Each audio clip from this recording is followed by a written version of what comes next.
नाही. पुढचं आरक्षण दाव्यासाठी, म्हणजे जर तुम्ही कॅटेगरीमध्ये असाल तर तुमच्या कॅटेगरीचं जात प्रमाणपत्र म्हणजे तुमचं कास्ट सर्टिफिकेट तुमच्याकडे असलं पाहिजे. म्हणजे फक्त मी त्या कास्टमध्ये आहे मात्र माझ्याकडे कास्ट सर्टिफिकेट नाही तर मग तुम्हाला ओपनमधून परीक्षा द्यावी लागते. म्हणून जर तुम्ही एखाद्या कास्टचा रिझर्वेशनचा जर फायदा घ्यायचा असेल तर तुमच्याकडे ते कास्ट सर्टिफिकेट असलं पाहिजे. कास्ट सर्टिफिकेट सोबतच कास्ट व्हॅलिडिटी म्हणजे जात वैधता प्रमाणपत्र असतं.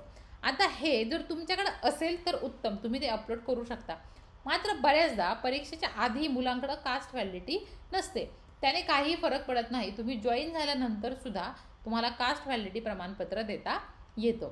तिसरी महत्त्वाची गोष्ट म्हणजे नॉन क्रिमिलेअर. अत्यंत महत्त्वाची गोष्ट आहे नॉन क्रिमिलेअर, कारण या नॉन क्रिमिलेअरने बऱ्याच विद्यार्थ्यांना बाहेर काढलेलं आहे. त्याचं कारण असं की आपण नॉन क्रिमिलेअर काढतो, समजा